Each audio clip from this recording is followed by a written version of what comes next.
this video, we are going to see the index-based loop functionality. This is a functionality in Winshuttle that comes in very useful, especially when we have grids such as these, where SAP doesn't provide any sort of filtering or search function, and not even a page down. In this case, there's no way to position the cursor on the correct line I want. In this case, the third one. What an index-based loop allows is it allows us to always find the first available row. In this case, for this vendor, there's 2 bank accounts here, 2 rows. And if I were to put an index-based loop in a script for this T code, it would automatically go past these 2 rows and always find the first available one. In this case, the third one. So with this scenario in mind, I'm going to actually record a script using GUI scripting. I will type in my T code in here, select the SAP server,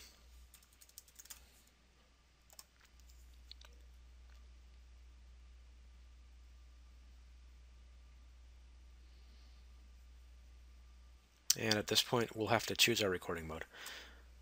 Index-based loop is a functionality that will only work in GUI scripting mode. So it will not work in batch or non-batch. We always have to use GUI scripting.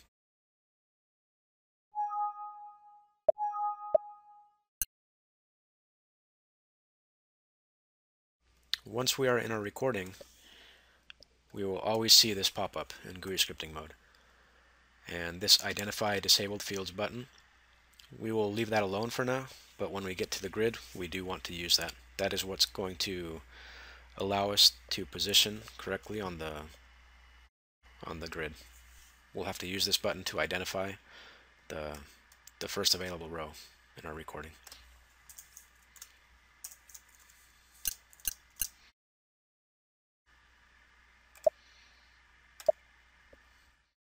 So once we reach this grid, I will pull this pop-up. And here what we want to do is turn this on, and this is what's going to allow us to identify this field. By clicking here on the first available row for this particular field, it's going to capture that, and we need to check that a red box has been around the field. Once we see the red box, we can turn it back off, and what that has done is that it's captured that field. So we will type in our data on that particular row, and once we're done, we can save.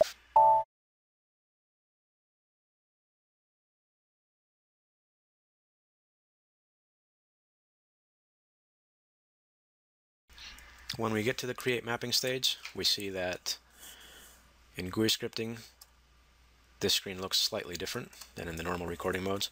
The field names come across in a different way. So we can identify the 2 fields that we want to map. In this case, the vendor account and the company code. I will map those. And then I will scroll down to the tab with the bank details, which is this one right here. Here we can see that the very first row up here is the bank country key. This is the field that I captured, and this is the field that we need in order to be able to create this loop. That is how the script knows where to input the data. So the meaning of this is that once the loop is in place, the script will get to that grid. It will index by this field, by the bank country key, and it will find the first one available. And once it's done that, then it will know to input the data on that particular row. So we will leave this field alone for now. We will deactivate it later on. And now we will build our loop. And we always have to build the loop around the fields that we are uploading. In this case, I uploaded bank country key, the bank key, and the bank account number. Those are the 3 fields that I want to loop. So I will select them, click on loop, And here we have an extra option with respect to the other recording modes. Our index-based loop functionality becomes active now, so we check that box. And here from this drop-down we can select several fields. In this case, bank country key is the field that I want to use for index. So I'll click OK. And the loop is in place. With this loop right now, it will always look for the bank country key, and once it's found an available row, it will upload these three fields. Once I've done that, I can deactivate this field since we don't need it anymore. We will have to map our three fields inside the loop.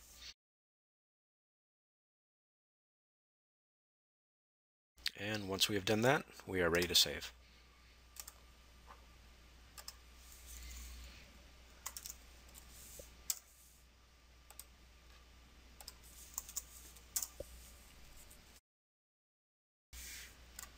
From this screen, we can open up the Excel file.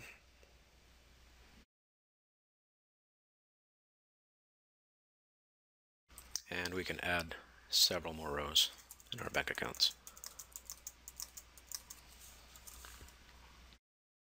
So I'm going to keep the same country key and bank key, but let's type in some different bank accounts.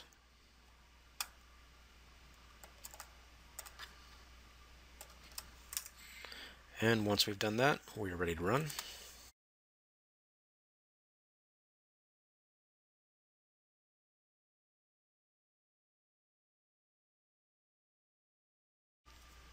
And we should see that those bank accounts get uploaded to that grid, always finding the first available row.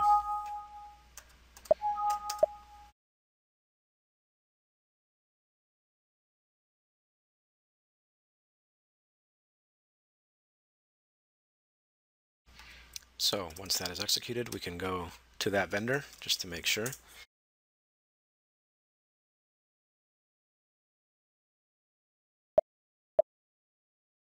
And we should see the first two rows that were in there before, the third one, which is the one we created during the recording,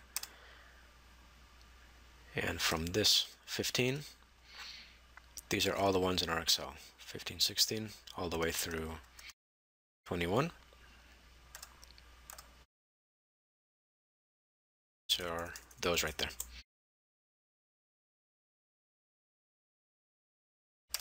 And that is how to build an index-based loop.